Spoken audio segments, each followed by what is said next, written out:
नमस्कार। देश काल में आपका स्वागत है। मैं हूं मुकेश कुमार। दोस्तों, कल सुप्रीम कोर्ट में जो कुछ हुआ वो सामान्य घटना नहीं थी। इसे ये कहकर खारिज नहीं किया जाना चाहिए कि एक सिरफिरा आया, उसने कुछ हरकत की और वो वहाँ से चला गया या उसकी गिरफ्तारी हो गई। ये मामला यहाँ तक सीमित नहीं है।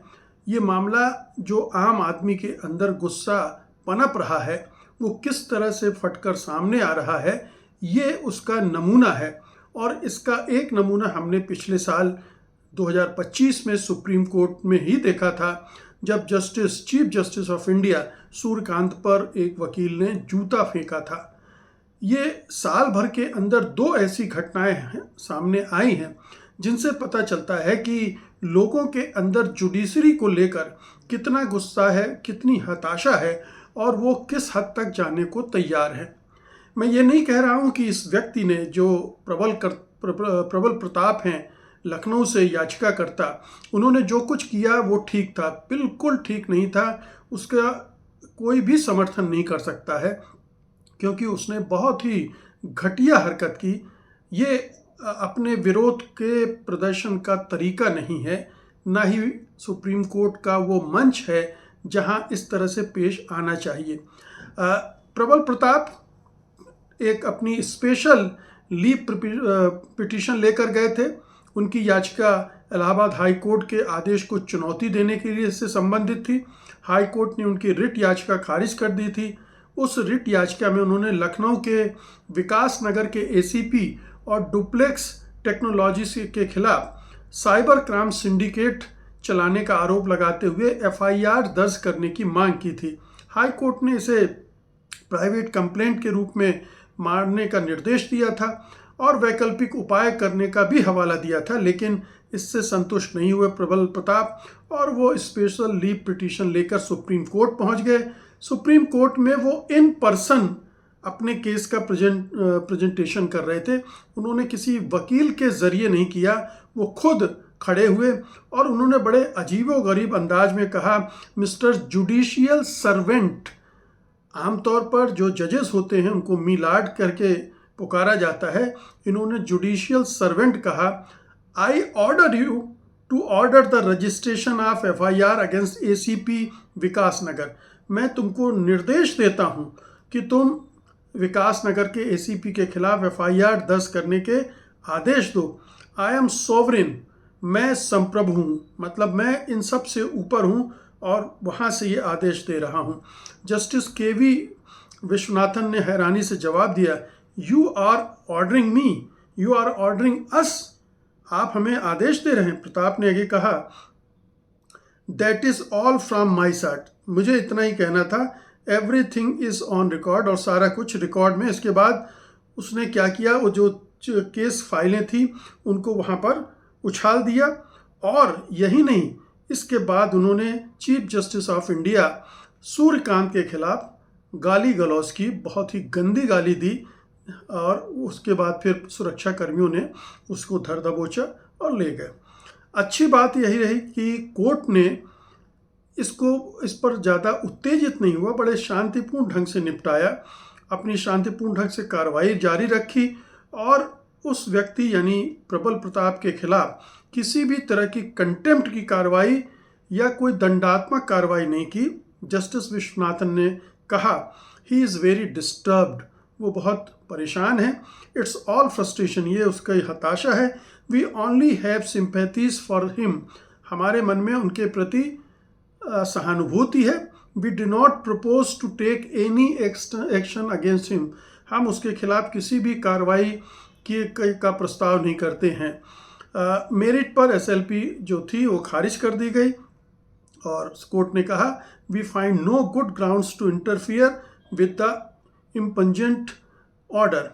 ये घटना कल 11 बजे के आसपास घटी थी और ज़्यादातर जो वकील हैं नामी गिरामी या जो न्यायविद हैं, उनके हिसाब से सबने जो उस समय दो जज सुनवाई कर रहे थे उनकी तारीफ की है कि उन्होंने इसे ठीक ढंग से हैंडल किया और उस व्यक्ति के प्रति सहानुभूतिपूर्ण रवैया अपनाया। हो सकता है कि याचिकाकर्ता की मानसिक स्थिति ऐसी ना हो, वो निराशा में हो और ऐसी हरकत कर बैठा हो। तो ये प्रसंग तो यहाँ खत्म हो जाता है। आपको याद होगा कि जब जस्टिस सूर्यकांत पर जूता फेंका गया था तो जस्टिस सूर्यकांत ने भी कोई कार्रवाई नहीं की थी, लेकिन बार काउंसिल ऑफ इंडिया ने ज़बरदस्त तरीके से उस मुद्दे को टेकअप किया था और कार्रवाई भी की थी। तो ये दो घटनाएं हैं। इसको मैं ज़्यादा गंभीरता से इसलिए लेने को कह रहा हूँ कि ये एक सिम्टम्स है बीमारी का जो पूरे देश में फैल रही है। न्यायपालिका इस समय निराशा का एक स्रोत बन गई है। लोगों को लगता है कि जब सारे जो व्यवस्था के अंग हैं फेल हो जाते हैं तो कम से कम न्यायपालिका है जहां से उन्हें जस्टिस मिलेगा, न्याय मिलेगा। और जब न्यायपालिका ही पक्षपातपूर्ण दिखने लगती है या वो न्याय करते हुए नहीं दिखती है तो लोगों के अंदर निराशा और हताशा भरने लगती है और तब वो इस तरह की किसी भी कार्रवाई की तरफ बढ़ जाते हैं। ये एक तरह की हिंसा भी कह लीजिए, हिंसक कार्रवाई की तरफ बढ़ जाते हैं। तो ये बहुत सारे ऐसे फैक्टर हैं जुडिशरी को लेकर जो कि लोगों को निराश कर रहे हैं।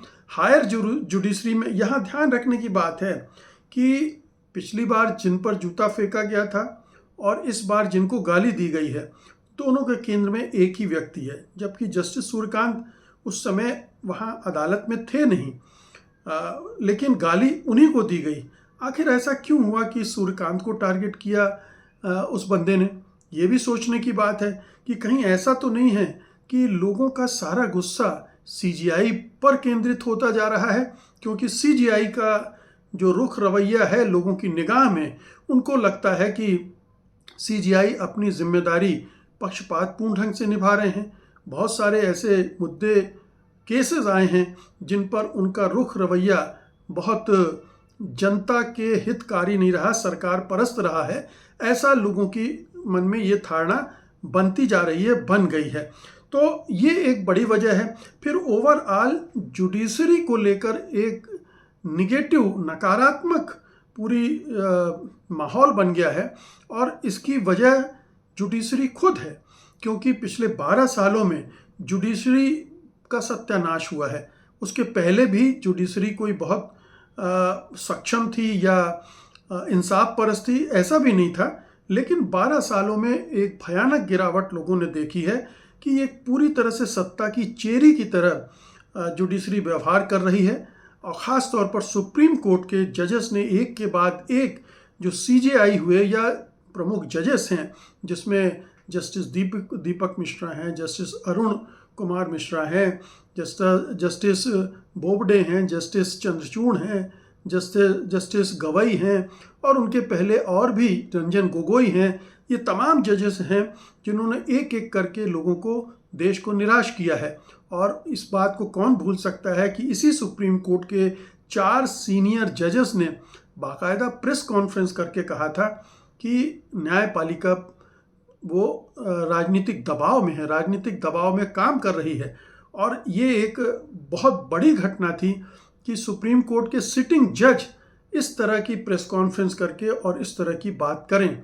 लेकिन दुर्भाग्य की बात ये रही कि इस तरह की प्रेस कॉन्फ्रेंस, खुली प्रेस कॉन्फ्रेंस करने के बावजूद सुप्रीम कोर्ट के हालात बनने के बजाय, सुधरने के बजाय और बिगड़ते चले गए। खुद रंजन गोगोई ने जिस तरह से बिहेव किया बतौर सीजीआई, वो अपने आप में बहुत दुखद अध्याय था। उसके बाद वाले जजेस ने जो कुछ किया, हमने डीवाई चंद्रचूड़ को भी देखा कि किस तरह से वो सत्ता के पक्ष में झुक गए थे, कैसे आधे अधूरे फैसले किए जिनसे सरकार को परेशानी ना हो।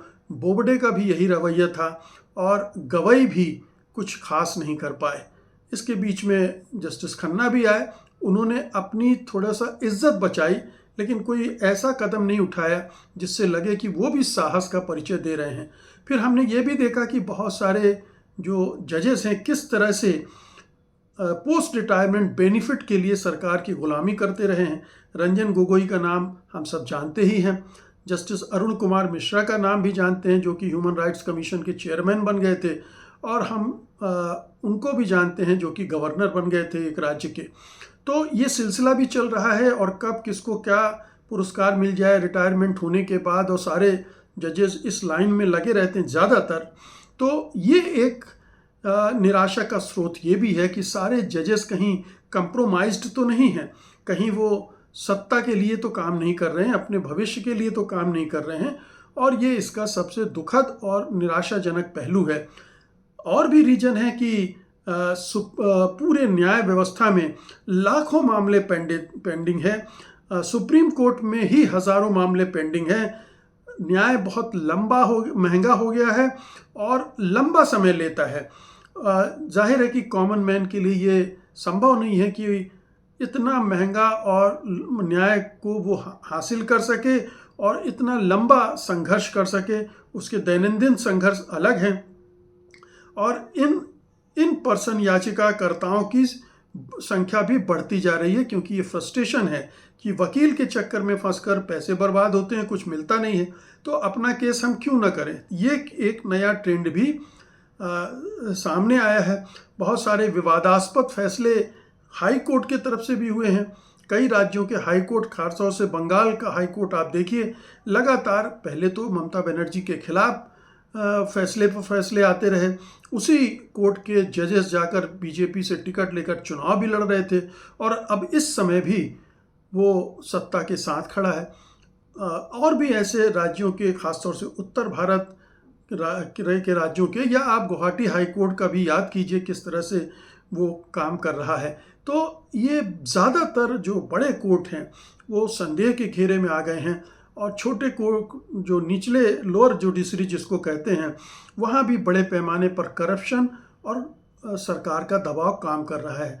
ऐसी सूरत में अगर कोई प्रबल प्रताप अदालत के सामने इन पर्सन खड़ा होता है, अपने फ्रस्ट्रेशन का इजहार करता है, न्यायाधीशों को बजाय मिलॉर्ड कहने के जुडिशियल सर्वेंट कहता है, फाइल के पुर्जे उड़ा देता है, और फिर एक गंदी सी भद्दी सी गाली चीफ जस्टिस ऑफ इंडिया को देता है, तो ये समझना चाहिए हम सबको बहुत ही सहानुभूति पूर्वक और ठंडे दिमाग से कि ये फ्रस्ट्रेशन आम आदमी का है। इसका हम जनरलाइजेशन नहीं कर रहे हैं, हम सामान्यीकरण नहीं कर रहे हैं कि ये सबके अंदर इसी तरह की प्रवृत्ति, इसी तरह का गुस्सा भरा हुआ है। लेकिन बहुत बड़ा तबका है जो जुडिशरी को देख रहा है, और हम जानते हैं कि जुडिशरी के लिए सोशल मीडिया पर देखिए आप किस किस तरह के अल्फाज इस्तेमाल होते हैं, सुप्रीम कोठा वगैरह वगैरह, जो कि एक स्वतंत्र और संप्रभु देश में, लोकतांत्रिक देश में नहीं होना चाहिए। जहां संविधान और कानून का राज हो वहां उनकी प्रतिष्ठा होनी चाहिए।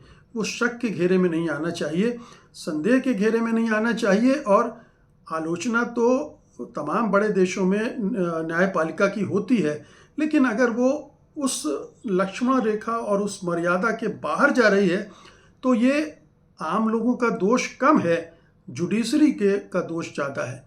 जुडिशरी को अपने अंदर झांकना होगा, जुडिशरी को अपने अंदर झांक कर देखना पड़ेगा कि कहीं वो गलत रास्ते पर तो नहीं है, कहीं वो ऐसे रास्ते पर तो नहीं है जो जनता में एक तरह का विद्रोह, बगावत को हवा दे रहा हो।